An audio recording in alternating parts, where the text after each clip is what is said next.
पिछले जन्म के संस्कार इस जन्म में आदत बन जाते हैं।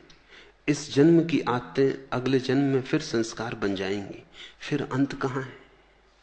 अंत है इस बात में, इस सत्य को जान लेने में कि तुम संस्कार नहीं हो, तुम आदत नहीं हो। अंत है इस सत्य के प्रति जाग जाने में कि तुम पृथक हो। अंत है होश में, अंत है साक्षी भाव में। निश्चित ही तुमने कल भी क्रोध किया था, परसों भी क्रोध किया था, आदत बन गई। आज किसी ने जरा सा उकसा दिया, अंगारा तो था ही भीतर, रोज रोज संभाला था, हो गई। राख भी जमी थी तो बस ऊपर जरा सी परत थी, किसी ने फूंक मार दी, परत झड़ गई, अंगारा बाहर आ गया, तुम क्रोध से भर गए। आज तुम क्रोध करोगे, कल के लिए फिर और तैयारी हो गई। ऐसे रोज रोज तुम अभ्यास बनाते जाओगे, संस्कार गहन होता जाएगा। और जितना संस्कार गहन हो जाएगा उतने ही तुम यंत्रवत हो जाओगे। कोई भी तुम्हारी बटन दबा दे तो क्रोध करवा दे, कोई भी तुम्हारी बटन दबा दे तो तुम प्रसन्न हो जाओ। कोई भी झुक के नमस्कार कर ले, तुम्हारी प्रशंसा कर दे तो तुम गदगद। कोई जरा गाली दे दे तो तुम जार जार। तुम यंत्रवत हो जाओगे और बटने लोगों को पता हो जाती। सबको पता है एक दूसरे की बटने, कहां से दबा दो कि सब ठीक हो जाता है, कहां से दबा दो कि सब गड़बड़ हो जाता है। तुम मशीन हो क्या या मनुष्य हो? मनुष्य होने का इतना ही अर्थ है कि कोई तुम्हारी क्रोध की बटन दबाए चला जाए, लेकिन तुम कहते हो नहीं करना, तो बटन दबती रहती। वो आदमी थक जाता, लेकिन तुम क्रोध नहीं करते। तुम कहते हो मैं अपना मालिक हूं, जब करना चाहूंगा करूंगा, जब न करना चाहूंगा नहीं करूंगा। प्रतिक्रिया और क्रिया में यही फर्क है। प्रतिक्रिया में दूसरा मालिक है, तुम नहीं, और क्रिया में तुम मालिक हो, दूसरा नहीं। और बड़े मजे की बात है, प्रतिक्रिया बांधती है, क्रिया मुक्त करती है। जो अपने कर्म का मालिक है उसके कर्म का कोई संस्कार नहीं बनता, और जो अपने कर्म का मालिक नहीं है, जो प्रतिकर्म करता है, रिएक्ट होता है सिर्फ, उस आदमी के जीवन में बंधन बनते चले जाते, रोज रोज जाल मजबूत होता चला जाता है। आखिर में तुम पाते हो तुम तो बचे ही नहीं, आदतों का एक ढेर, मुर्दा ढेर, जिसमें से जीवन कभी का उड़ चुका। पक्षी तो जा चुका है जीवन का बहुत पहले, कटघरा छूट गया है, पिंजड़ा छूट गया है। जागो इसके पहले कि देर हो जाए, और आदतों से मुक्त होना शुरू करो। मैं तुमसे ये नहीं कह रहा कि बुरी आदतों से मुक्त हो जाओ और भली आदतें बना लो। तुम्हारे महात्मागण तुमसे यही कह रहे हैं। वो तुमसे कहते हैं बुरी आदतें छोड़ो, अच्छी बनाओ। मैं तुमसे कहता हूं आदत छोड़ो। बुरी और अच्छी आदत से कोई फर्क नहीं पड़ता। लोहे का हो पिंजड़ा की सोने का, क्या फर्क पड़ता है? एक आदमी को सिगरेट पीने की आदत है, सारी दुनिया बुरी कहती। दूसरे को माला फेरने की आदत है, सारी दुनिया अच्छा कहती। जो सिगरेट पीता है वो अगर न पिए तो मुसीबत मालूम होती, जो माला फेरता अगर न फेरने दो तो मुसीबत मालूम होती। दोनों गुलाम हैं। एक को उठते ही से सिगरेट चाहिए, दूसरे को उठते ही से माला चाहिए।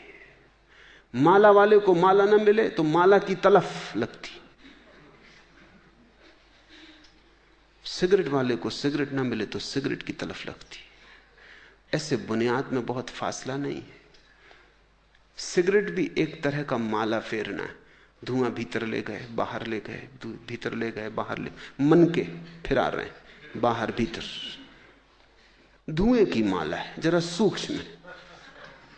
कोई अपना कंकड़ पत्थर की फेर रहा है, जरा स्थूल है। असली सवाल आदत से मुक्त होने का है। मैंने ये नहीं कह रहा हूं कि माला मत फेरो, मैं ये भी नहीं कह रहा हूं कि सिगरेट पियो। मैं ये कह रहा हूं कि तुम मालिक रहो। कोई आदत ऐसी ना हो जाए कि मालिक बन जाए। कोई आदत, मंदिर जाने की आदत भी मालिक ना हो जाए, ध्यान करने की आदत भी मालिक ना हो जाए। मालिक तुम ही रहो। मालकियत बचा के आदत का उपयोग कर लेना, यही साधना है। मालकियत खो दी और आदत सवार हो गई तो तुम यंत्रवत हो गए, तब तुम्हारा जीवन मूर्छित है। ऐसे लोग हैं जो मेरे पास आके कहते हैं कि अगर पूजा ना करें रोज तो बेचैनी लगती। वो सोचते हैं कि बड़ी धार्मिक घटना घट गई उनके जीवन। मैं उनसे पूछता हूं पूजा करने से कुछ आनंद मिलता है? वो कहते हैं आनंद तो कुछ नहीं मिलता, लेकिन ना करें तो बेचैनी लगती। यही तो सिगरेट पीने वाला कहता है। वो कहता है कि उससे पूछो कुछ आनंद मिलता? वो कहता है आनंद क्या रखा है, आनंद तो कुछ नहीं मिलता, कभी कभी खांसी जरूर आती, आनंद तो कुछ भी नहीं मिलता। लेकिन ना पियो तो बेचैनी मालूम होती। इसे तुम थोड़ा सोचो। इसी को मैं यंत्र हो जाना कहता हूं कि जिससे कुछ भी नहीं मिलता है, उससे भी न करने पर बेचैनी मालूम होती। उपलब्ध कुछ भी नहीं होता है, पाने को कुछ भी नहीं है, लेकिन छोड़ने में मुसीबत है, क्योंकि आदत ने पकड़ा है। अब आदत इतना ही कर सकती है, करो तो कुछ ना मिले, ना करो तो कुछ खोता मालूम पड़े। अब ये बड़े मजे की बात है, जिस चीज को करने से कुछ नहीं मिलता उसको ना करने से खोएगा कैसे? कुछ खोता नहीं, सिर्फ पुरानी आदत, पुरानी लकीरों पर न चलने से अड़चन मालूम होती। मैं एक बहुत बड़े वकील को जानता था। उनकी आदत थी कि जब भी वो अदालत में खड़े होते, पैरवी करते, बड़े वकील थे, अंतर्राष्ट्रीय ख्याति के थे, और लंदन और पेकिंग और दिल्ली 3 जगह उनके दफ्तर थे। तो उनकी आदत थी कि वो अपने कोट का बटन घुमाने लगते थे जब अटक जाते। सभी की होती, कोई अपना सिर खुजलाने लगता है, कोई कुछ करने लगता है। उस आदत का भी वैसा ही उपयोग है जैसे बटन दबाने का। तो अगर जब भी उनके विचार उलझ जाते या कोई उत्तर न सूझता तो वो कोट का बटन घुमाने लगते। घुमाने से कुछ मिलता था ये तो पक्का पता नहीं, क्योंकि कोट का बटन घुमाने से क्या मिलेगा। और जिसकी बुद्धि उलझी हुई हो, समझ में ना आ रहा हो, वो कोई कोट के बटन घुमाने से कुछ बात समझ में आ जाएगी। लेकिन विरोधियों को यह बात दिखाई पड़ गई कि वो जब भी उलझ जाते हैं तो बटन घुमाते। एक बड़ा मुकदमा था, एक बड़ी स्टेट का मुकदमा था प्रिवी काउंसिल में, लाखों का मामला था। तो विरोधी वकील ने उनके सोफर को मिला लिया, कुछ पैसे दिए और कहा कि तू इतना करना, उनके कोट के ऊपर का बटन तोड़ देना। तो वो जब अदालत में अपना कोट लेके हाथ में रख के आए तो वो बटन नदारद था। तो उस वक्त उन्होंने देखा भी नहीं, कोट डाल लिया। जब वो पैरवी करने लगे और वक्त आया, हाथ कोट के बटन पर गया, बस सब गड़बड़ हो गया। जैसे मस्तिष्क ने सांस छोड़ दिया, कुछ सूझबूझ ही ना रही, चक्कर सा मालूम हुआ, बैठ गए। पहला मुकदमा हारे वो मुझसे कहते थे कि उस बटन से मुझे मिला तो कभी कुछ नहीं, लेकिन गंवाया मैंने बहुत। उस बटन के घुमाने से कुछ मुझे सूझबूझ आती थी ऐसा भी नहीं था, लेकिन बटन न पाके बस मैं समझ ही ना पाया कि अब क्या करूं। हाथ से जैसे कोई हथियार छूट गया। भरोसा किए बैठे थे और वक्त पर जिस पे भरोसा था वो दगा दे गया।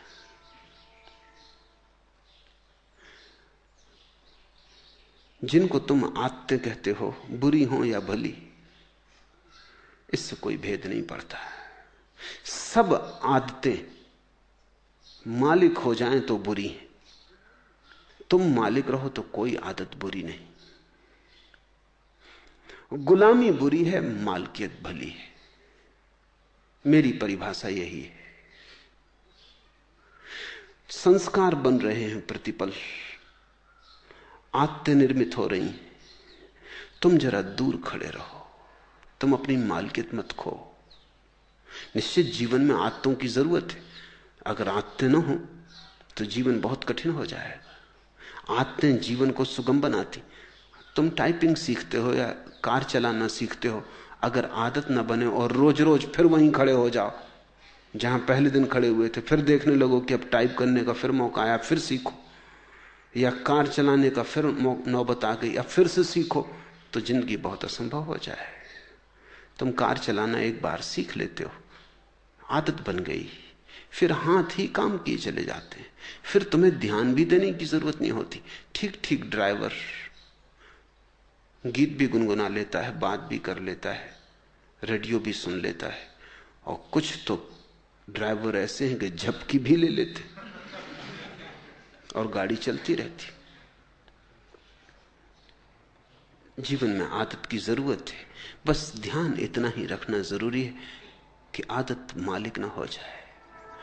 मालिक तुम बने रहो तो संसार में कुछ भी बुरा नहीं, स्वामित्व तुम्हारा हो तो संसार में सभी कुछ अच्छा है।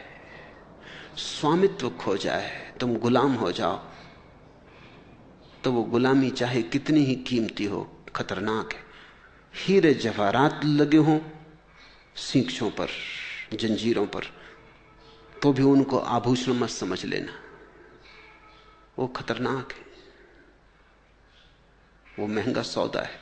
अपने को गंवा के इस जगत में कमाने जैसा कुछ भी नहीं। हां, अपने को बचा के जितना खेल खेलना हो खेल ले सकते हो।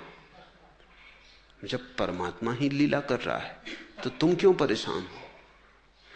लेकिन परमात्मा मालिक है, और जब तुम भी अपनी आत्माओं और संस्कारों के मालिक हो जाओगे तो तुम भी अपने छोटे से संसार में परमात्मा हो जाते हो। बुद्ध ने इसी को होश कहा है कि सब करना लेकिन होश पूर्वक करना। कदम भी उठाना तो होश पूर्वक उठाना, उठना बैठना लेटना होश पूर्वक। कोई भी चीज बेहोशी में मत करना।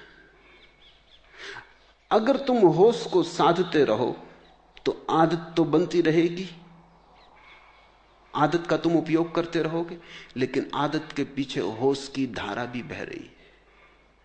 चैतन्य का दिया भी जल रहा है, वो भी निर्मित हो रहा है, उसकी भी सघनता बढ़ रही, उसका भी प्रकाश गहन होता जा रहा है। जीवन में सिर्फ आदतें ही आदतें रह जाएं तो आत्मा खो जाती। आदतों के पीछे तुम भी रहो अलग पृथक, और इतनी तुम में मालकियत हो कि किसी आदत को अगर तुम छोड़ना चाहो तो इसी क्षण छोड़ दो, लौट के दोबारा सोचने की जरूरत भी ना पड़े। मैंने सुना है कि जब पहली दफा उत्तर ध्रुव पर यात्री पहुंचे तो वो एक बड़ी मुसीबत में पड़े। 3 महीने का भोजन था, वो चुक गया, और कोई 15-20 दिन उन्हें भूखे उपवास में गुजारने पड़े। कभी मछली पकड़ लेते तो ठीक, कभी ना पकड़ पाते तो मुश्किल। जहाज उलझ गया, बर्फ में फंस गया। लेकिन उन यात्रियों का जो कैप्टन था, उसको सबसे ज्यादा जो मुसीबत आई वो भोजन की नहीं थी। लोग बिना भोजन के रहने को तैयार थे, यात्रियों का दल। सिगरेट की सबसे ज्यादा मुसीबत खड़ी हुई, सिगरेट खत्म हो गई तो लोगों ने जहाज की रस्सियां काट काट के पीना शुरू कर दी। कैप्टन घबराया, उसने कहा अगर 20 दिन ये सिलसिला रहा तो फिर हम कभी वापस ना पहुंच पाएंगे। तुम रस्सियां ही काटे डाल रहे तो ये जहाज आगे कैसे बढ़ेगा, ये पाल गिर जाएंगे। मगर लोग इतने दीवाने सिगरेट पीने के लिए कि कैप्टन करे भी क्या। एक आदमी, बाकी सब सिगरेट पीने वाले, उनका करो भी क्या। वो रात को चोरी से काट लें, इधर उधर से काट लें। जब ये जहाज लौट के किसी तरह आया और इसकी अखबारों में खबर छपी तो एक आदमी ने अमेरिका में ये अखबार पढ़ते वक्त अपनी सिगरेट भी पी रहा था, अखबार भी पढ़ रहा था। उसे अचानक ये बात अजीब सी लगी कि लोग गंदी रस्सियां काट काट के पी गए। वो भी चेन स्मोकर था। उसने सोचा, हाथ में सिगरेट थी, उसने सोचा कि क्या यही गति मेरी होती है अगर मैं भी उनके साथ होता, क्या मैं भी रस्सियां काट के पी जाता। एक क्षण उसे ख्याल आया, उसने सिगरेट एस्ट्रे पर रख दी और उसने कहा अब इसको तभी उठाऊंगा जब मेरी ऐसी दशा आ जाए कि मुझे लगे अब मैं गंदी रस्सियां भी पी सकता हूं, नहीं तो नहीं उठाऊंगा। 20 साल बीत गए, वो सिगरेट अपनी टेबल पर ही रखे रहा। लोग उससे पूछते भी कि आधी जली सिगरेट यहां क्यों रखी। वो कहती कि इसको मुझे उठाना है किसी दिन, लेकिन उसी दिन उठाऊंगा जिस दिन मेरी पीड़ा ऐसी हो जाएगी कि आदत बड़ी और मैं छोटा हो जाऊंगा। लेकिन मैं प्रतीक्षा कर रहा हूं, वो घड़ी आती नहीं। 20 साल बीत गए, मैंने 20 साल से सिगरेट नहीं पी है और याद भी नहीं आई है। मैं याद करने की कोशिश कर रहा हूं कि कभी भी आ जाए, क्योंकि मैं जानना चाहता हूं किस मुसीबत में जहाज के लोगों को रस्सियां पीनी पड़ेंगी। लेकिन वो कभी ना आई। उसने अपना संस्मरण लिखा, मैं संस्मरण पढ़ रहा था। उसने संस्मरण में लिखा है कि मैं समझ नहीं पाता कि क्या बात हो गई, क्योंकि पहले भी मैंने कई बार सिगरेट छोड़ना चाही थी लेकिन नहीं छोड़ सका था। कई बार छोड़ी भी थी तो 2 दिन के बाद फिर पीने लगा था। लेकिन क्या हुआ? अब तो मैं छोड़ा भी नहीं था, सिर्फ प्रतीक्षा कर रहा हूं कि जब भी आदत पकड़ लेगी और झकझोर डालेगी तो पीऊंगा। लेकिन मैं सिर्फ ये जानना चाहता हूं कि मैं भी उस जहाज में अगर होता तो क्या मैंने रस्सियां पी होती? 20 साल से आदत आई नहीं। मेरी समझ में नहीं आता कि हुआ क्या। उसकी समझ में नहीं आ रहा क्योंकि उसे ध्यान का कुछ पता नहीं, होश का कुछ पता नहीं।